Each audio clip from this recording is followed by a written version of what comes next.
Bagaimana biar dapetin surga? Bagaimana biar dapat ridho Allah? Bagaimana biar sukses? Yang pertama, pondasinya kudu ilmu. Ngaji. Orang ngaji bakal melek. Orang yang kagak ngaji buta. Orang yang gak ngaji percis kayak orang buta. Disuruh loncat, loncat walaupun kagak ada selokan. Dibilang gak usah loncat, enggak loncat padahal ada selokan. Begitulah dikata A, A. Ada yang bilang B, B. Berubah-berubah orang yang gak ada ilmunya. Begitu, tergantung siapa yang mewarnai. Begitu, diwarnai. Begitu, itulah orang bodoh. Maka orang yang tidak ada ilmu laksana orang buta yang jalan, dia bakal mentok mulu perjalanannya dan penuh dengan stres. Orang di dunia yang stres karena dia buta pengetahuan. Mau diibaratkan seperti orang mati. Orang mati. Orang yang gak ada ilmu kayak orang mati berjalan di muka bumi. Hanya bedanya ada nyawa, maka disebut bangkai yang berjalan. Orang yang gak mau ngaji sama dengan bangkai yang berjalan, yang gak mau ngaji, gak mau ngaji. Maka ilmu adalah pondasi pertama. Kalau pengen sukses dunia akhirat, rumusnya kudu ngaji. Nggak bisa kalau orang nggak ngaji. Kudu ngaji. Ini rumus. Guru mah teknis. Guru boleh mati, guru boleh ganti. Ngaji mesti terus. Ngaji mesti terus. Ngaji. Nggak bisa kalau orang nggak ngaji. Nggak bisa. Nggak ada ahli surga yang bodoh-bodoh tuh nggak ada. Beneran. Ahli surga tuh nggak ada yang bodoh-bodoh. Kudu ngaji. Jangan kita nggak ngaji. Ngaji. Ngaji. Ini rumus hidup. Nggak bisa kalau nggak ngaji, nggak bisa. Nggak bisa. Ngaji. Yang benar niatnya, ngajinya yang benar. Kalau nggak benar repot. Begitu. Repot. Ngerusak majelis. Ngaji itu satu. Dengan ngaji kita banyak pengetahuan, tahu jalan. Orang melek, oh bisa dijama kosor tuh. Begitu. Gara-gara apa? Ngaji. Oh Jumat sama Asar bisa jama takdim. Oh iya, ngaji. Orang ngaji itu enak, bisa kalau dia ngaji. Itu satu. Kalau pengen sukses nggak bisa. Kalau nggak ada ilmu, kudu ngaji. Ngaji jangan enggak. Ngaji. Dan ngaji ini 3 pokoknya. Tauhid, fikih, tasawuf. 3 ini pokok. Datang aja di majelis yang di sana ngaji fikih, datang aja apa fikih, datang. Di sana ngaji tauhid, datang. Di sana ngaji tasawuf, datang. Udah ini aja. Kalau ngaji, yang lain-lain nggak usah yang puyang-puyang. Begitu. Kalau ditanya sama temannya, nggak ngaji hadis bang, gua puyang mikirin hadas. Gua puyang mikirin hadas. Hadas nih belum beres-beres nih urusan najis. Ntar hadis. Ini dulu nih gua fikih tauhid tasawuf. Fikih tauhid tasawuf. Karena ini yang bikin orang selamat. Ngaji ini dulu. Ini dulu. Biar benar. Ini dulu. Karena ini pondasi. Pondasi. Nggak bisa tanpa pondasi, nggak bisa. Ilmu.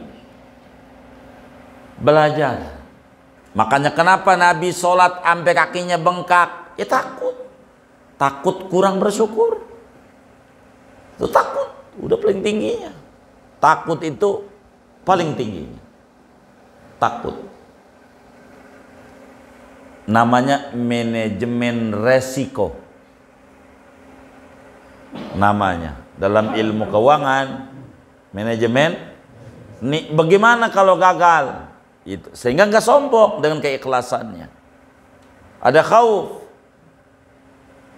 ada khauf, begitu, ada khauf.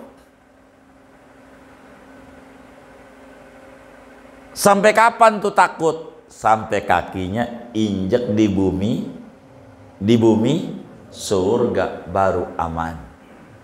Begitu, baru aman. Karena itu kata Dunnun al-Misri, al-khalqu kulluhum mauta. Orang itu semuanya pada mati tuh, mati. Ada orang punya nyawa tapi dipandang oleh para ulama mati. Padahal punya nyawa, bangkai yang berjalan. Kecuali kalau orang ngaji. Maka orang yang kagak ngaji itu bangkai yang berjalan di muka bumi. Hah? Ada kepala, ada nyawa, tapi di mata agama bangkai karena nggak ngaji. Mayat hidup. Bangkai yang berjalan tuh mayat hidup. Maka orang itu jadi mayat hidup. Kecuali kalau pengen nggak disebut mayat, ngaji. Kata Dunnun al-Misri, ngaji. Orang ngaji itu bakalan hidup.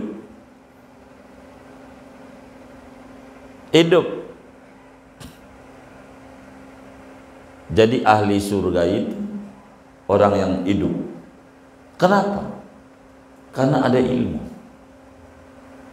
ibadah. Bukan baca kitab mah enggak fardu ain. Saudara enggak perlu baca kitab, ngaji. Paham, ngerti, amal. Baca kitab enggak wajib, enggak fardu ain. Kalau fardu ain dosa kita. Kalau enggak bisa baca kitab, semua enggak. Ngaji, maka kitab mau banyak. Melayu enggak apa-apa. Habib Usman ngarang tuh Sifat 20, Irsyadul Anam, ada Bulinsan. Melayu enggak apa-apa. Ngaji tapi, ngaji. Bukan beli bukunya doang, ngaji. Kalau buku doang bisa, ya Allah, terjemah udah banyak. Udah banyak terjemah, tapi nggak ngerti juga. Quran diterjemah udah, kudunya mau udah pinter semua kan udah diterjemah. Tapi yang enggak, kudu ngaji, talaki ngaji. Kalau nggak ngaji disebut mayat hidup. Ngaji, biar kita hidup, jadi manusia hidup. Kudu ngaji. Jangan nggak ngaji.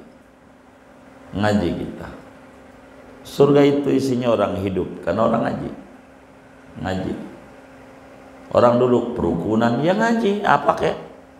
Yang penting ngaji aja. Ngaji. Begitu. Ini kudu ngaji.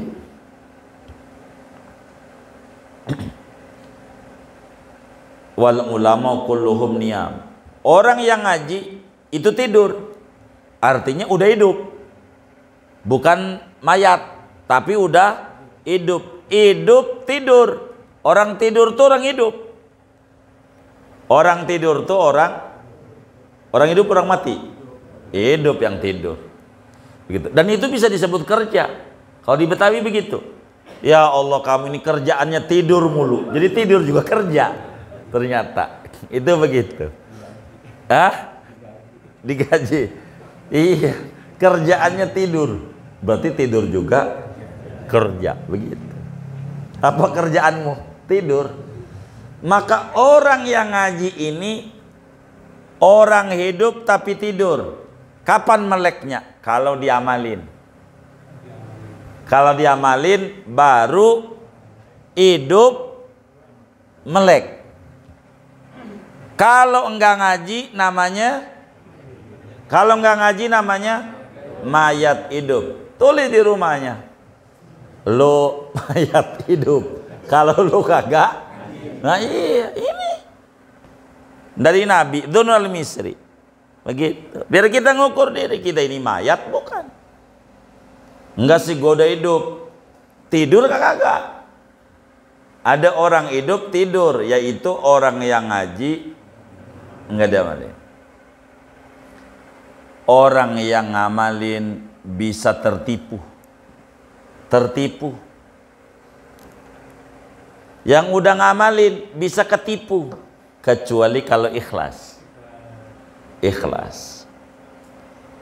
Orang yang ikhlas masih bisa gagal, kecuali harus terus-terusan takut, manajemen resiko, sehingga nggak sombong, nggak dengki, nggak ngiri, nggak ria, takut ibadah kita nggak diterima. Begitu. Dan ini adalah hal pokok dalam hidup. Assalamualaikum warahmatullahi wabarakatuh. Bismillahirrahmanirrahim. Alhamdulillahi rabbil alamin. Wassalatu wassalamu ala sayyidil awwalin wal akhirin, sayyidina wa maulana Muhammadin wa ala alihi wa sahbihi ajma'in. Allahumma inna nastahdika li arsyadi amrina wa zidna ilman yanfa'una. Qala al-imam al-muallif rahimahullahu ta'ala wa nafa'ana bihi wa bi barakati ulumi wa ghafara lahu wa li masyaikhihi wa li masyaikhina amin. Thumma aqulu, kemudian aku berkata, kata Imam Ghazali, wa innama adadtu dhalika ala hasabi fahmi wa mablaghi ilmi fi qusurihi wa naqsihi. Wa innama hanya saja menghitung oleh aku dzalika akan yang demikian itu 40 kemuliaan yang diberikan kepada hamba-hamba yang taat atas sekira-kira pemahamanku. Menghitung itu mengikuti atas sekira-kira pemahamanku wa mablaghi ilmi, dan puncak pengetahuanku, fi kusurihi pada kurangnya pemahamanku, wa naqsihi dan kurangnya ilmu, wa ma'adzalika dan serta yang demikian sekira-kira pengetahuan dan pemahaman, faqad ajmaltu wa aujaztu maka sungguh aku memberikan garis besarnya saja, wa aujaztu dan meringkas saja oleh aku, wa dzakartul usula wal jumala dan menyebutkan oleh aku akan pokok-pokok dan garis-garis besar saja. Walau fassaltu ba'da dzalika lamahtamalahul kitabu, andai sekiranya memperinci oleh aku akan kemuliaan-kemuliaan tersebut, niscaya tidak memuat akan perincian itu oleh kitab ini.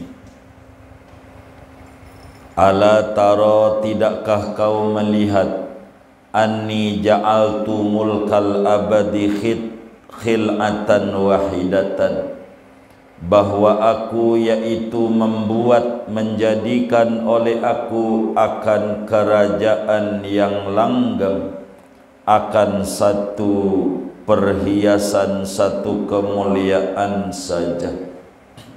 Walau fassaltuha lartafa'at ala arba'ina khil'atan, andai memperinci oleh aku akan kemuliaan mulkul abad, niscaya bertambah atas 40 kemuliaan.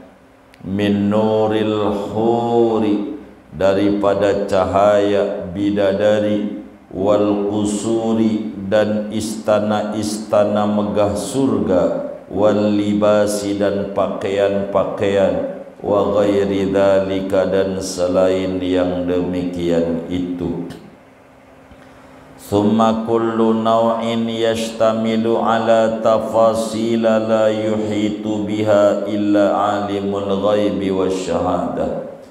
Kemudian tiap-tiap macamnya, yaitu mencakup atas perincian-perincian yang tidak meliput dengannya kecuali Tuhan yang Maha Tahu yang gaib dan yang nampak. Alladzi huwa khaliquha, yang dia yaitu penciptanya, wa malikuha dan yang memilikinya. Wa ayyu matma'in lana fi ma'rifati dzalika, wa ayyu matma'in, harapan mana bagi kita pada mengetahui yang demikian itu perincian-perinciannya. Wa rabbuna, sedangkan adapun Tuhan kita subhanahu wa ta'ala yaqulu, yaitu berfirman, fala ta'lamu ma ukhfiya lahum min qurrati a'yun, fala ta'lamu nafsun ma ukhfiya lahum min qurrati a'yun, maka tidak tahu oleh satu jiwa pun akan sesuatu yang disembunyikan bagi mereka daripada penyejuk mata, hal yang menyenangkan.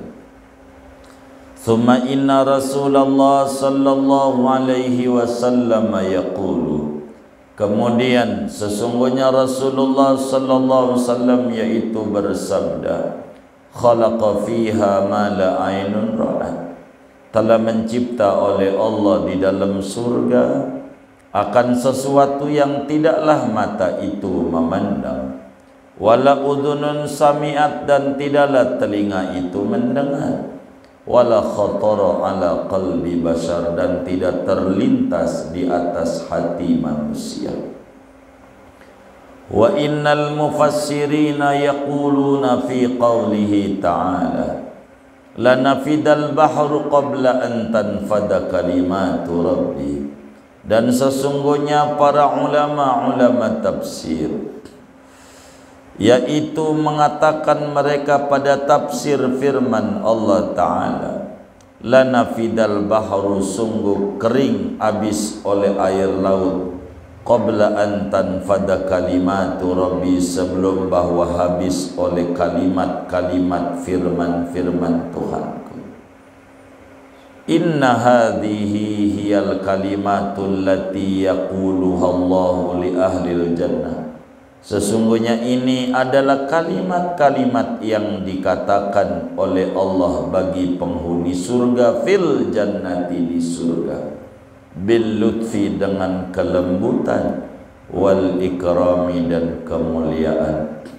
Wa ma takunu haluhu hadhihi fa anna nablughu juz'an min alfi juz'in minhu. Wa ma takunu halu hadi, adapun sesuatu yang ada oleh keadaannya yaitu ini, fa anna, maka bagaimana mungkin nablughu, kami dapat sampai, juz'an, akan secuil, min alfi juz'in, dari sejuta juz, minhu, daripadanya, daripada kenikmatan surga. Wa nahnu bashar, sedangkan kami adalah manusia biasa. Au kaifa yuhitu bihi ilmu makhlukin, atau bagaimana mungkin meliput dengannya oleh pengetahuan seorang makhluk. Kalla, tidak sekali-kali. Bal taqa'adatil himam, bahkan tumpul oleh cita-cita. Wa taqasarat dunahul uqulu, dan pendek karena lantarannya oleh akal. Wa haqqa an yakuna dzalika kadzalika, dan nyata bahwa ada oleh yang demikian itu kenikmatan, kadzalika, seperti demikian itu pendek cita-cita. wa huwa ata'ul azizil alim, dan itu adalah pemberian Tuhan yang maha agung lagi maha tahu, ala muqtadul fadlil azim, atas tuntutan atau kehendak anugerah yang agung, wa hasabil judil qadim, dan sekira-kira kemurahan yang qadim.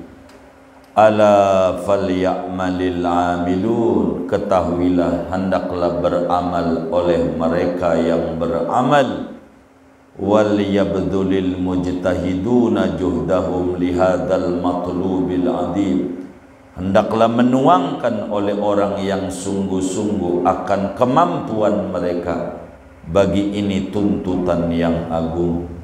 Wal ya'lamu anna dzalika kullahu aqallu qalilin fi jambi ma hum ilaihi muhtajun, hendaklah mereka manusia mengetahui yang beramal dan yang bersungguh-sungguh, anna dzalika, bahwa yang demikian itu amalannya, kullahu seluruhnya, aqallu qalilin, yaitu paling sedikitnya dari sesuatu yang sedikit, fi jambi mahum ilaihi muhtajun, pada sisi apa-apa yang mereka itu kepadanya, yaitu membutuhkan.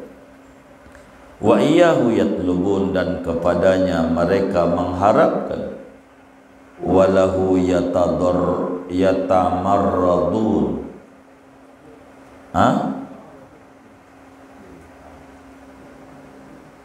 walahu yata'arradun, dan baginya mereka mendatangkan diri. Wal ya'lamu annal abda la budda lahu fil jumlati min arba'atin, hendaklah mereka tahu bahwa seorang hamba itu tak dapat tidak baginya pada secara garis besar dari 4 perkara. Al-ilmu, pertamanya ilmu, wal amalu, keduanya amal, wal ikhlasu, ketiganya ikhlas, wal khaufu, keempatnya takut. Faya'lamu awalan at-tariqa, maka mengetahui oleh si hamba pada mula-mula akan jalan. Wa illa, kalau tidak tahu jalan, fahuwa a'ma, maka dia si hamba yaitu buta. Sumaya malu bil ilmi, kemudian ia mengamalkan dengan ilmu.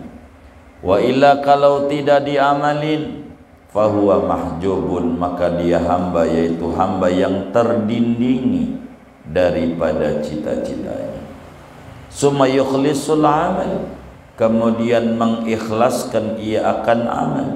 Wa illa, kalau tidak ikhlas, fahuwa maghnun, maka si hamba itu maghbunun, yaitu hamba yang merugi. Summa la yazalu yakhafu wa yahdharu minal afati, kemudian tidak henti-henti hamba yaitu takut dan takut dari segala malapetaka, ila an yajidal amanah, sampai bahwa mendapatkan ia akan keamanan. Wa illa fahuwa maghrur, kalau tidak takut maka dia hamba yaitu terpedaya. Walaqad sadaqa dhunnuni haitsu qala, demi sungguhnya benarlah oleh Dhunnun al-Misri sekira-kira ia berkata, al-khalqu kulluhum mauta, makhluk itu semuanya mati, illa al-ulama, kecuali ulama. Wal ulama'u kulluhum niyamun, ulama itu semuanya tidur, illa al-amilin, kecuali yang mengamalkan ilmu. Wal amiluna kulluhum mughtarrun, yang mengamalkan ilmu semuanya itu terpedaya, illa al-mukhlisin, kecuali yang ikhlas. Wal mukhlisuna kulluhum ala khatarin azimin, yang ikhlas itu seluruhnya yaitu di atas ketakutan yang agung. Segini dulu. Wallahu a'lam bishawab. Mau dihatamin malam ini ya? Hah? Hatamin? Oh segini aja. Oh iya, baik. Buat besok. Baik, baik. Iya. Ambil kultu, baik.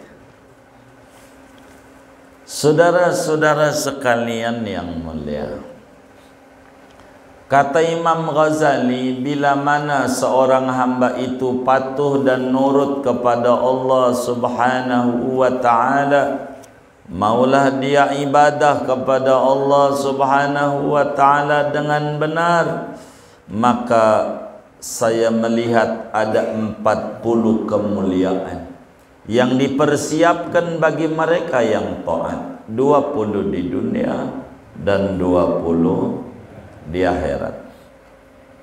Pada akhirnya kata Imam Ghazali, saya hitung ini ya mengikuti pemahaman yang saya dapat, ilmu yang saya punya dari keterbatasan yang ada. Kalau tidak begitu, kalau mau diperinci benar-benar, waduh, ngomongin kemuliaan yang diberikan bagi mereka yang taat, kudu berjilid-jilid neranginnya, kata Imam Ghazali. Kitab ini enggak tercukup untuk memuatnya. Bagaimana mungkin bila kemudian satu aja yang ke-39 dibilangin di antara keistimewaan bagi yang taat dapetin mulkul abad, kerajaan yang langgeng. Di dalamnya ada ngomongin bidadari, kudu diterangin dulu. Di dalamnya ada ngomongin istana-istana megah surga, kudu dijelasin luasnya berapa, bagaimana terbuatnya, panjang. Di dalamnya ada pakaian-pakaian dan masih banyak. Dan masing-masing itu perlu diperinci dengan detail yang tahu hanya Allah Subhanahu wa ta'ala. Bagaimana mungkin seorang hamba yang diberi ilmu terbatas? Coba nih kalau nggak percaya, kata Imam Ghazali, Allah berfirman dalam Al-Quran, "Fala ta'lamu nafsum ma ukhfiya lahum min qurrati a'yun." Satu jiwa pun enggak tahu apa yang Allah sudah sediakan, yang diumpetin, yang enggak dibilangin, yang paling ngenakin ahli surga. Banyak yang Allah kagak bilangin. Berarti sebetulnya bukan 40 ini dari satu doang nih, isinya banyak. Belum lagi Nabi bersabda, Allah cipta di surga tuh hal-hal yang mata kita di jagat ini belum pernah lihat. Apa? Tuh terangin.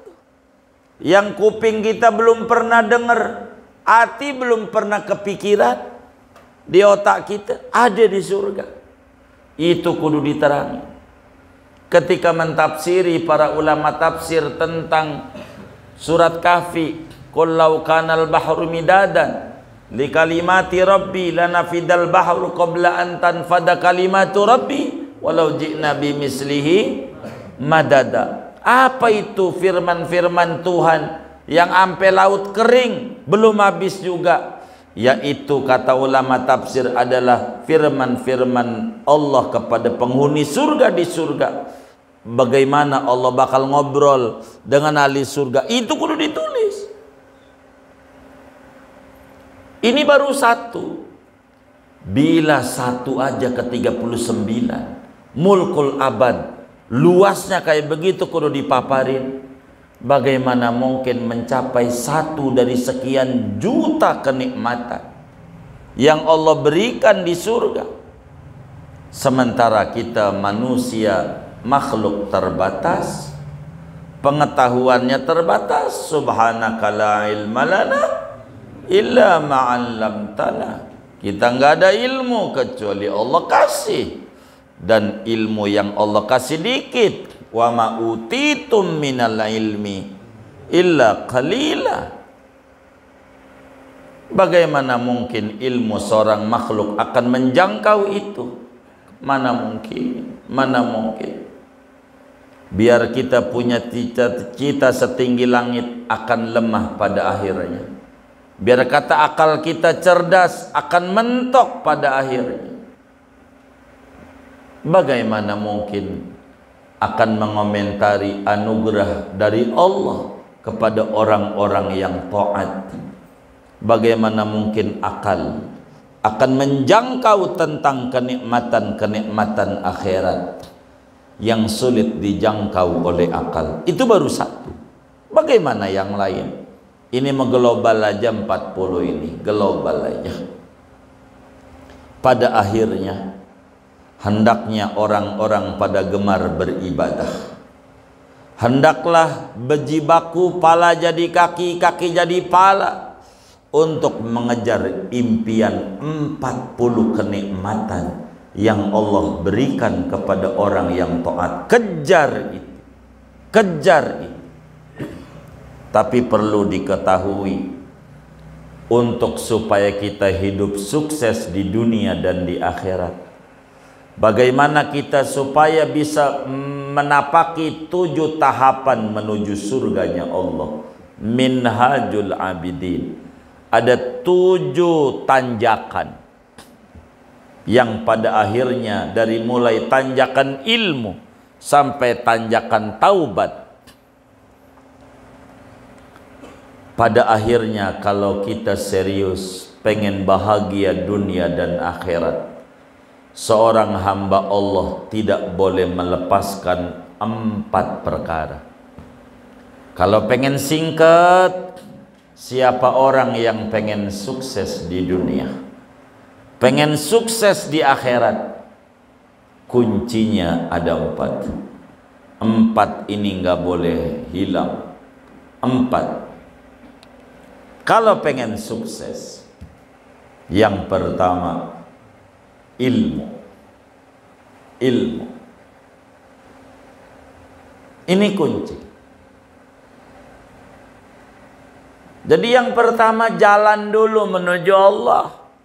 Bagaimana biar dapetin surga? Bagaimana biar dapat ridha Allah? Bagaimana biar sukses? Yang pertama, pondasinya kudu ilmu. Ngaji. Orang ngaji bakal melek. Orang yang kagak ngaji buta. Orang yang gak ngaji percis kayak orang buta. Disuruh loncat, loncat walaupun kagak ada selokan. Dibilang gak usah loncat, enggak loncat padahal ada selokan. Begitulah, dikata A, A. Ada yang bilang B, B. Berubah-berubah orang yang gak ada ilmunya. Begitu, tergantung siapa yang mewarnai. Begitu, diwarnai. Begitu, itulah orang bodoh. Maka orang yang tidak ada ilmu laksana orang buta yang jalan, dia bakal mentok mulu perjalanannya dan penuh dengan stres.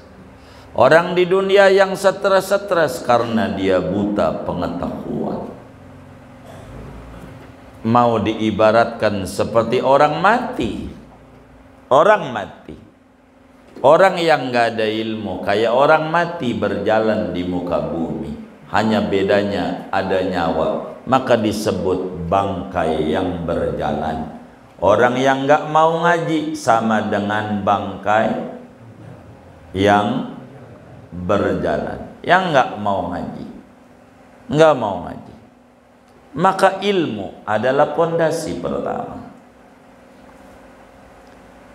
Ini 4 ini nih dijabarin tuh oleh Habib Zain bin Ibrahim Smith, namanya Manhajus Sawi.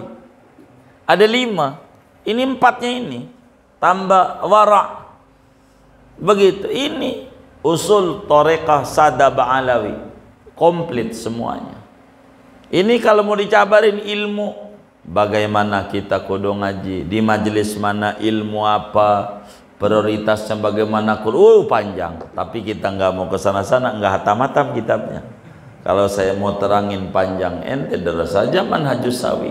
Itu penjabaran al ilmu, udah cukup tuh berlembar-lembar, puluhan lembar itu. Jadi saya tidak mau terangin panjang. Pokoknya kudu ngaji. Kalau pengen sukses dunia akhirat, rumusnya kudu ngaji. Nggak bisa kalau orang nggak ngaji. Kudu ngaji. Ini rumus. Guru mah teknis. Guru boleh mati, Guru boleh ganti, ngaji mesti terus. Ngaji mesti terus, ngaji. Enggak bisa kalau orang enggak ngaji, enggak bisa. Enggak ada ahli surga yang bodoh-bodoh tuh enggak ada. Beneran. Ahli surga tuh enggak ada yang bodoh-bodoh. Kudu ngaji. Jangan kita enggak ngaji. Ngaji. Begitu. Jangan sampai megangnya kuda, pion, luncur, benteng, itu sih bukan ngaji, ngatur biji. Ngatur biji, dikata ngaji itu mengatur biji. Begitu. Kuda dimainin mulu, dimakan kagak. Makan. Begitu. Begitu. Atu aja.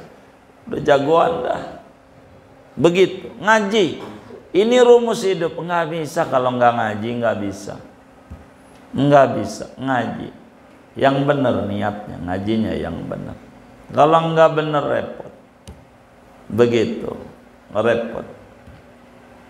Ngerusak majelis. Ngaji. Itu satu. Dengan ngaji kita banyak pengetahuan. Tahu jalan. Orang melek, oh bisa dijama kosor toh. Tuh. Begitu. Gara-gara apa? Ngaji. Oh, Jumat sama Asar bisa jama takdim. Oh iya, ngaji. Orang ngaji itu enak. Bisa. Kalau dia ngaji. Itu satu. Kalau pengen sukses nggak bisa. Kalau nggak ada ilmu, kudu ngaji. Ngaji jangan enggak. Ngaji. Dan ngaji ini 3 pokoknya.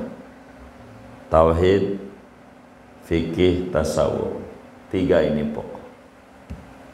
Datang aja di majelis yang di sana ngaji fikih, datang aja apa fikih, datang.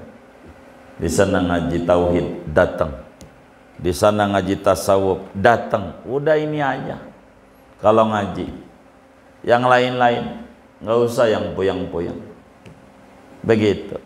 Kalau ditanya sama temannya, enggak ngaji hadis bang, gua puyeng mikirin hadas. Hadas. Gua puyeng mikirin hadas. Hadas nih belum beres-beres nih urusan najis nih. Entar hadis. Ini dulu nih gua fikih tauhid tasawuf. Fikih tauhid tasawuf. Karena ini yang bikin orang selamat.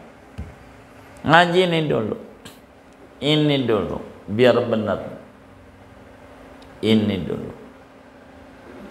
Karena ini pondasi. Pondasi. Nggak bisa tanpa pondasi, nggak bisa. Ilmu. Belajar. Sesudah kita tahu tahapan berikutnya. Ini nyusun. Nggak bisa kalau nggak nyusun. Ini ningkat begini. Nggak bakalan ada tingkat 2 kalau nggak ada tingkat 1. Nggak ada. Nggak bisa dipisah. Nggak bisa. Ini pahami. Yang kedua, sesudah tahu jalan, amalin. Ilmu. 2, pengamalan. Pengamalan.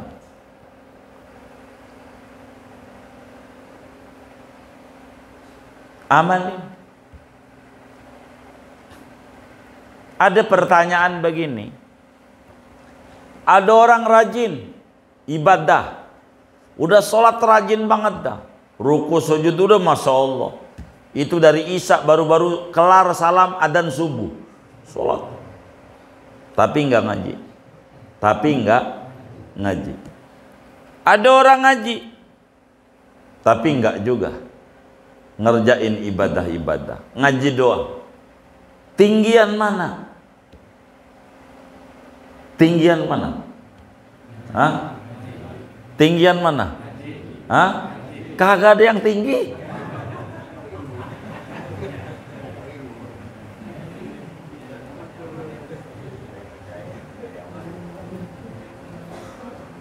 Kagak ada yang tinggi.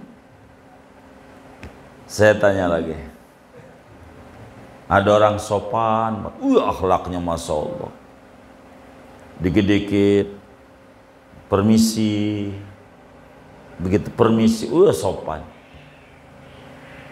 sopan, tapi nggak sholat, tapi sopan, akhlaknya baik, Tapi ada orang sholat rajin, tapi judes. Tinggian mana? Enggak ada yang tinggi, enggak ada. Gua tinggian dia, enggak bisa. Al-adab fauqal ilm. Adab itu di atas ilmu. Adab itu di atas ilmu. Ada orang sopan, tutur katanya baik, tapi enggak sholat. Ada orang sholat rajin, tapi judes. Tinggian mana? Kenapa enggak ada yang tinggi? Hah? Tinggian mana? Hah? Ada orang sopan, enggak sholat. Ada orang sholat tapi judes. Tinggian mana? Tinggian mana? Hah? Tinggian judes. Enggak ada yang tinggi. Saya lebih menghormati kepada yang punya adab dibanding yang punya ilmu. Itu kalimat benar, pemahamannya salah. Adab itu di atas ilmu. Ini di atas. Ini adab. Ini ilmu. Ini adab nama. Adab. Adab itu di atas. Kalau orang punya sopan santun berarti punya ilmu. Di mana dia tingginya?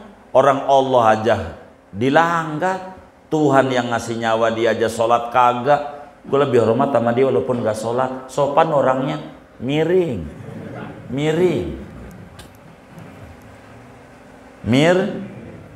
Tapi sopan kagak ada. Sama Allah aja kagak sopan, yang ngasih nyawa sama dia. Dari mana dia sopan? Pura-pura. Adab itu di atas ilmu. Kalau orang punya adab berarti bukan adab di samping.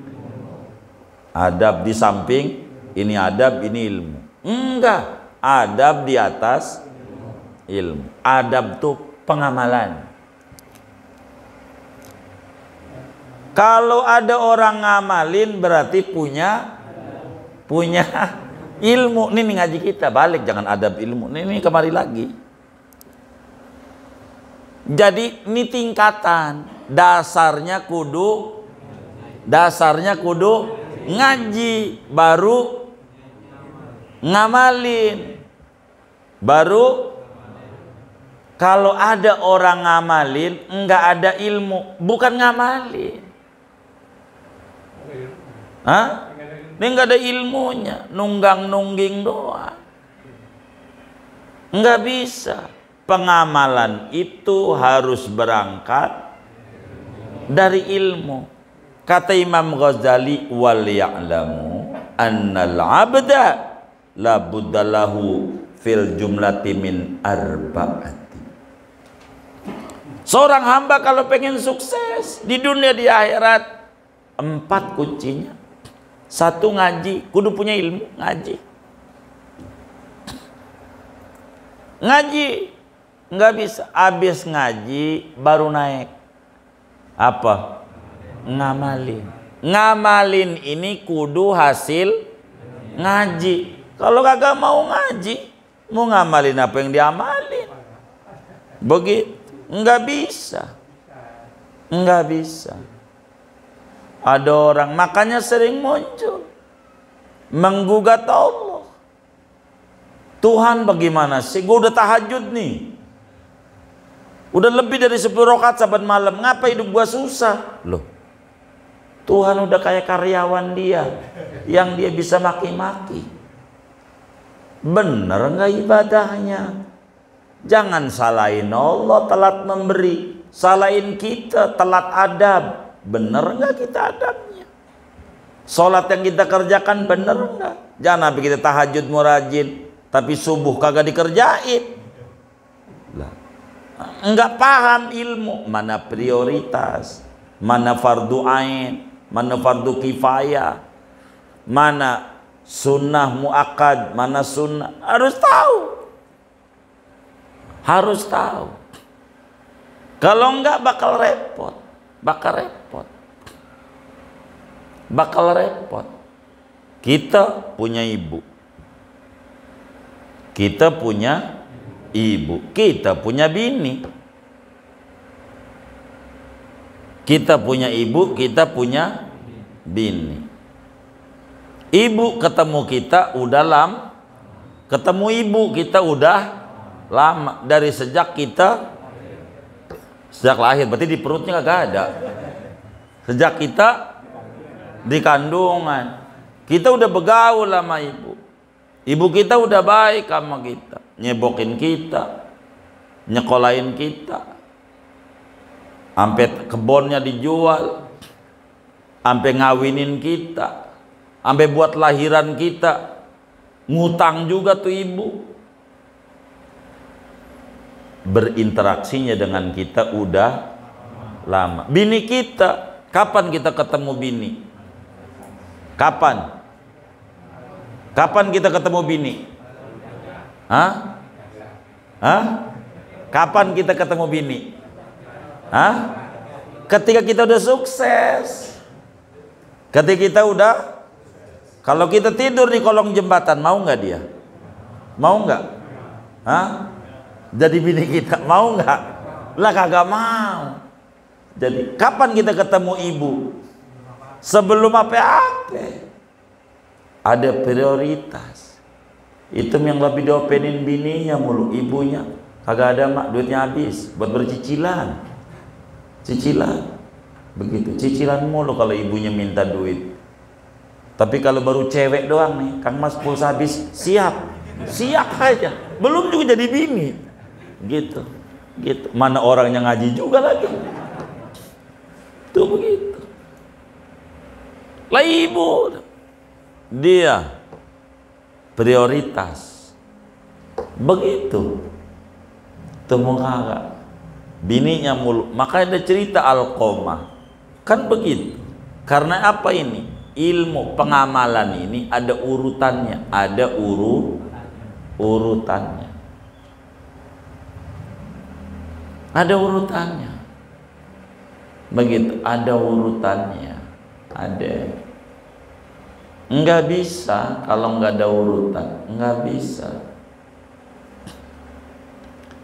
Jadi pengamalan itu harus berangkat dari, kalau enggak ada ilmu, kana habaan mansura, ibadahnya dianggap kagak ibadah. Begitu. Makanya ketika Nabi ditanya waktu Isra Mi'raj Nabi, kan dilihatin neraka. Iya. Yang terbanyak ahli neraka tuh orang yang gimana Nabi?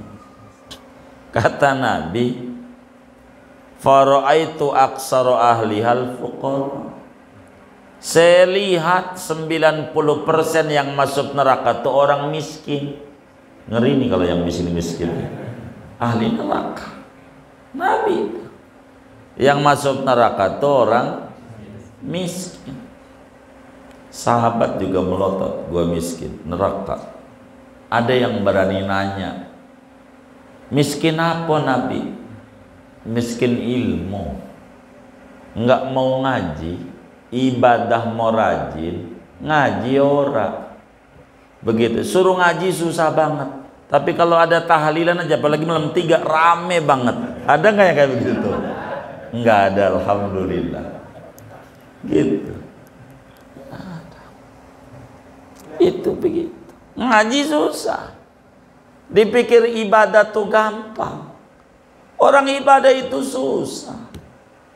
Kudu ngerti dulu sholat, ya Allah. Kudu ngomongin toharoh dulu, ngomongin air, ngomongin wadah-wadah, ngomongin wudhu, ngomongin mandi, ngomongin tayamum, ngomongin ngilangin najis, rapi, baru ngomong syarat sholat yang lainnya.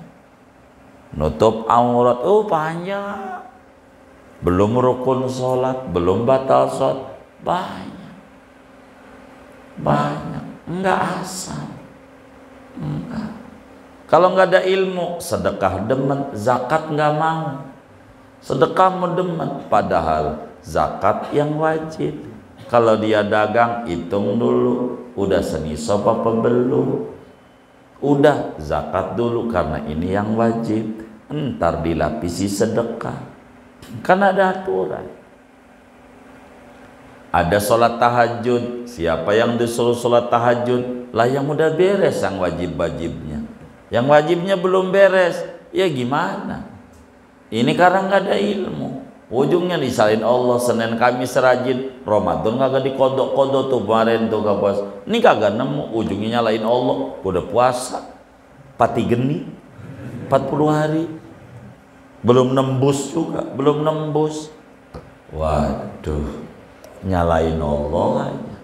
Ini harus rapi, harus ada ilmunya, harus ada ilmunya. Jadi pengamalan enggak ada yang disebut orang ibadah kalau enggak ada ilmunya. Lihat orang umroh bayar 1 juta, bayar 1 juta, entar kalau udah pulang ngangsur 5 tahun. 5 tahun udah nggak apa-apa, yang penting lo bayar 1 juta lo umroh gitu. Nanti selesai umroh 9 hari lo nyicil ngangsur. Akhirnya pulang dari umroh, padahal Nabi bilang al umratu ilal umrati tanfil faqra. Umrah itu menolak kesusahan hidup, tambah subur. Tapi gua umrah tambah susah, jangan-jangan gak pakai ilmu. Begitu, pakai ngutang, nyicil, baru 9 hari di Mekah nangis depan Ka'bah. Tuhan, Ka'bah kan mustajab. Gue udah doa di depan Ka'bah. Kata Tuhan, jalanmu salah. Lo injak-injak Quran. Kan udah gua tulisin di Quran, walillahi 'alan nasi hijjul bait man istata ilaihi sabila. Kan udah gua tulis yang mampu kemari. Ngapa lu injak Quran? Lu cuman lihat Ka'bah, bukan ibadah. Ibadah harus dasar ilmu. Pulang 9 hari dapat gelar mab. Gelarnya mab. Gelarnya mab. Kapan dulunya? 4 tahun lagi belum lunas. Lah kredit motor aja BPKB-nya kapan dikasih? Kapan dikasih? Kalau udah lunas berapa tahun? Iya 4 tahun. Kalau udah 4 tahun baru rur. Belum lunas. Begitu. Gelarnya apa ya? Mab. Gitu. Kenapa tambah susah? Nggak pakai ilmu. Ibadah itu kudu ilmu. Kalau nggak ada duit jangan paksa. Ini ibadah, repot. Ibadah, tapi teman kita nawarin, emang dia mau dagang. Kalau orang dagang begitu, tiket angus, bener nggak? Begitu, itu urusan dia. Angus, kita nggak usah. Biar kita nggak puyeng hidup. Harus dasar ilmu, baru ada amal. Baru ada amal. Nggak bisa begitu. Itu mau listrik dapat nyolong aja. Listriknya malam tahajud pakai lampu, lampunya dapat nyolong wattnya, mana dapat ganjaran. Wudhu pakai air dapat nyolong lagi, nyedotnya. Lah bagaimana mau ketemu? Emang semuanya harus ada ilmu baru amal. Ilmu tuh lam dulu baru mim. Kalau udah ada mim dulu baru lam. Amal. Amal sama ilmu hurufnya sama. Ilmu itu pohon, amal tuh buah. Yang dinikmati apa? Buah. Yang dipuji pohon. Yang dinikmati ibadah, tapi yang dipuji ilmu. Kalau nggak ada ilmu, ya nggak bisa ibadah. Ibadah nggak ada kalau nggak ada ilmu. Maka ngaji, jangan nggak ngaji. Terserah guru, boleh mati, boleh ganti, ngaji. Jangan nggak ngaji, jangan. Jangan nggak ngaji, ngaji.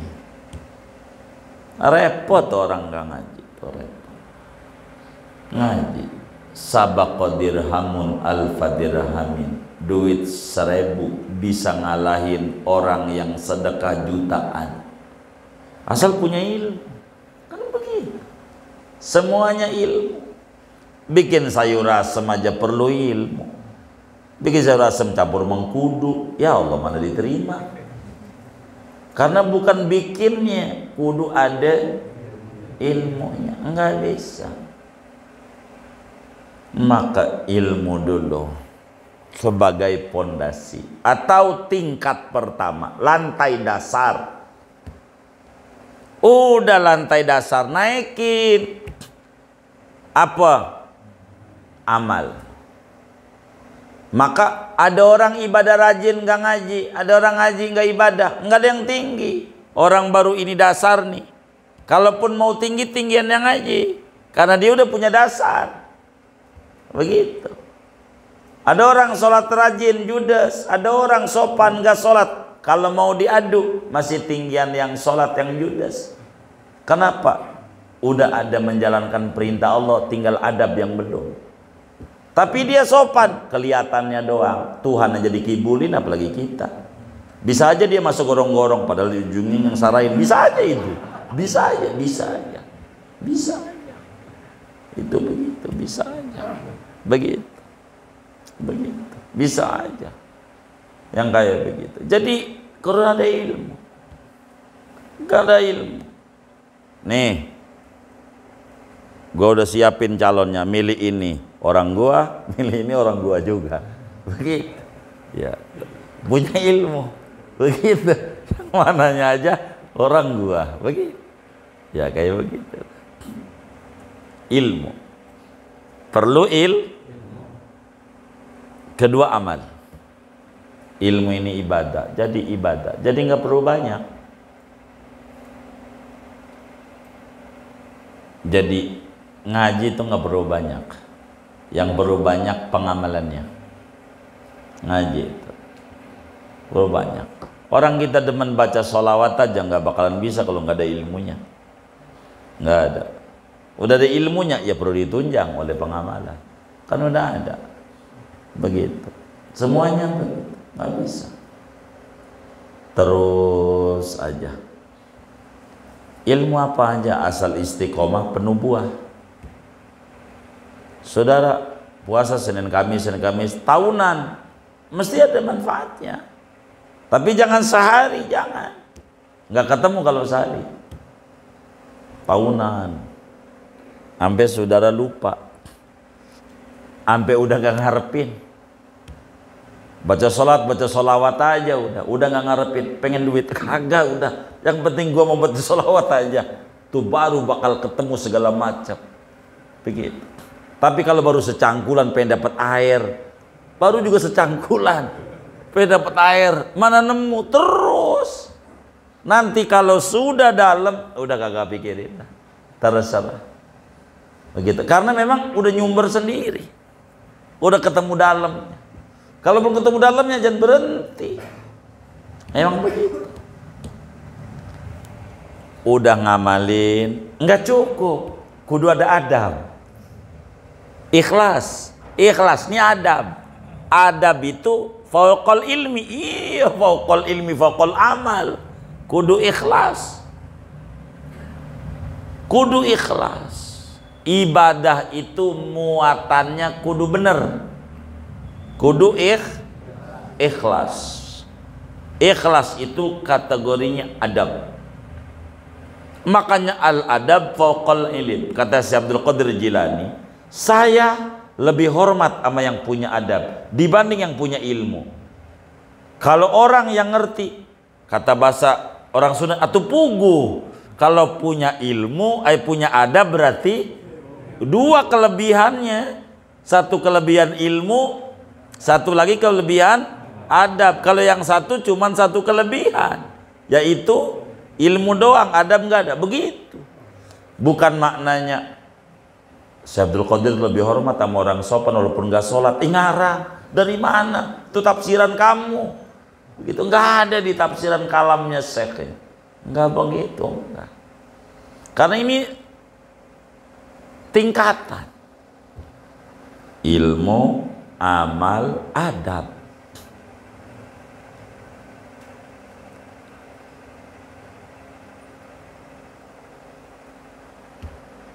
Begitu. Ikhlas, adab tuh ikhlas, kudu ikhlas dengan tingkatan ikhlas, dari terendah, menengah, sampai tertingginya ikhlas. Karena ini pengen sukses, nggak bisa, nggak bisa. Kalau pengen sukses kudu ikhlas. Kalau udah ikhlas, belum juga untuk sukses. Kudu ada khauf, takut. Takut.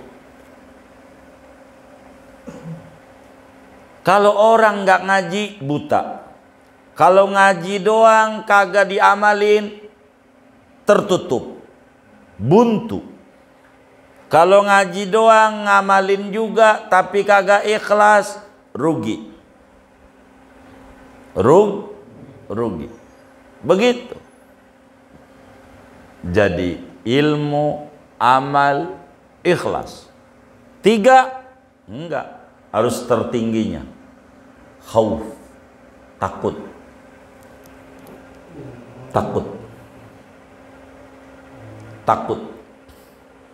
Makanya kata Nabi, an-nasu halqa, an-nasu kulluhum halqa illal alimun. Kata Nabi, orang itu bakal celaka, gagal, kecuali orang yang berilmu. Orang yang berilmu bisa gagal, kecuali yang ngamalin. 2, yang ngamalin bisa gagal, kecuali orang yang ikhlas. Orang yang ikhlas bisa gagal, kecuali takut. Wal mukhlisuna ala khatarin azim. Kudu takut. Nggak bisa. Khauf terakhirnya, takut. Makanya kalau ditanya tentang nasab, bagaimana nasab? Gue lagi bingung mikirin nasib. Takut. Masuk neraka apa masuk surga gue lagi puyeng. Khauf.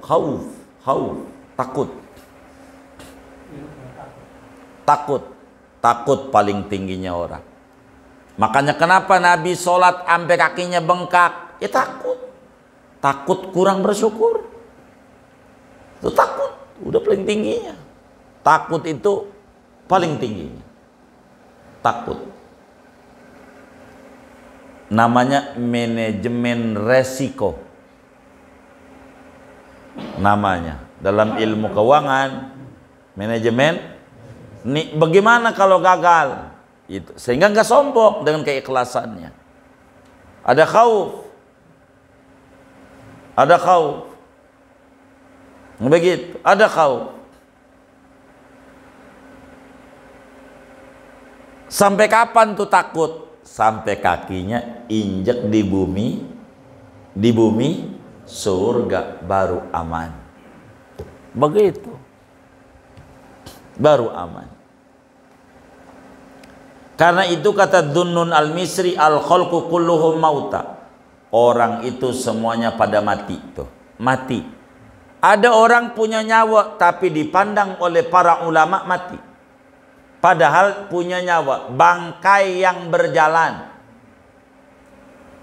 Kecuali kalau orang ngaji.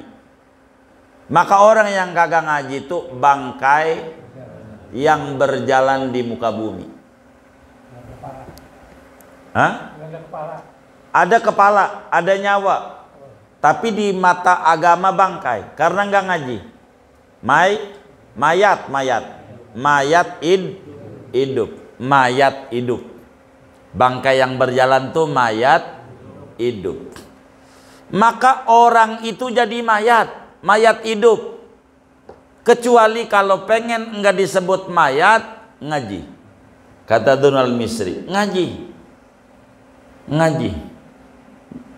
Orang ngaji itu bakalan hidup.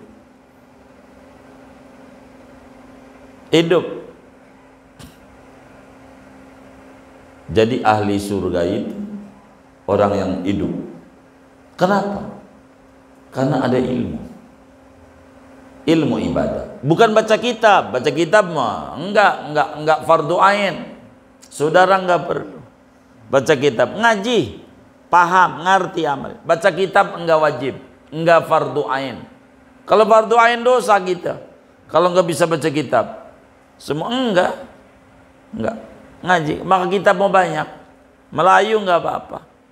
Habib Usman ngarang tuh Sifat 20, Irsyadul Anam, ada Bulinsan. Ayo enggak apa-apa, ngaji. Tapi ngaji bukan beli bukunya doang, ngaji. Kalau buku doang bisa, ya Allah, terjemah udah banyak terjemah, tapi nggak ngerti juga. Quran diterjemah udah, kudunya mau udah pinter semua kan udah diterjemah, tapi yang enggak, kudu ngaji, talaki, ngaji.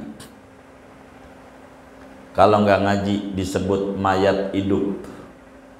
Ngaji biar kita hidup, jadi manusia hidup. Kudu ngaji.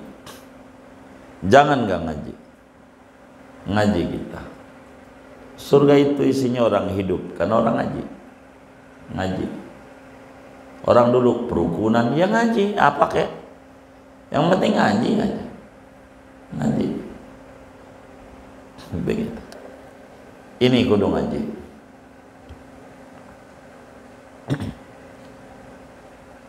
Wal ulama kulluhum niyam. Orang yang ngaji itu tidur, artinya udah hidup, bukan mayat, tapi udah hidup. Tidur. Orang tidur tuh orang hidup. Orang tidur tuh orang hidup, orang mati. Hidup yang tidur. Begitu. Dan itu bisa disebut kerja. Kalau di Betawi begitu. Ya Allah, kamu ini kerjaannya tidur mulu. Jadi tidur juga kerja. Ternyata itu begitu. Digaji. Iya, kerjaannya tidur. Berarti tidur juga kerja, begitu. Apa kerjaanmu? Tidur. Maka orang yang ngaji ini orang hidup tapi tidur. Kapan meleknya? Kalau diamalin. Kalau diamalin baru hidup melek. Kalau enggak ngaji namanya mayat hidup. Tulis di rumahnya. Lo mayat hidup. Kalau lo kagak, nah iya ini dari Nabi Dunal Misri. Begitu. Biar kita ngukur diri kita ini mayat bukan. Enggak sih goda hidup. Tidur kagak. Ada orang hidup tidur, yaitu orang yang ngaji enggak diamalin. Orang yang ngamalin bisa tertipu. Yang udah ngamalin bisa ketipu, kecuali kalau ikhlas. Orang yang ikhlas masih bisa gagal, kecuali harus terus-terusan takut, manajemen resiko, sehingga nggak sombong, nggak dengki, nggak ngiri, nggak ria, takut ibadah kita nggak diterima. Begitu. Dan ini adalah hal pokok dalam hidup. Tadinya mau dihatamin, kata ya jangan, segini aja, buat pertemuan mendatang. Insya Allah. Semoga panjang umur, sehat walafiat. Tamat kitab kita. Insya Allah.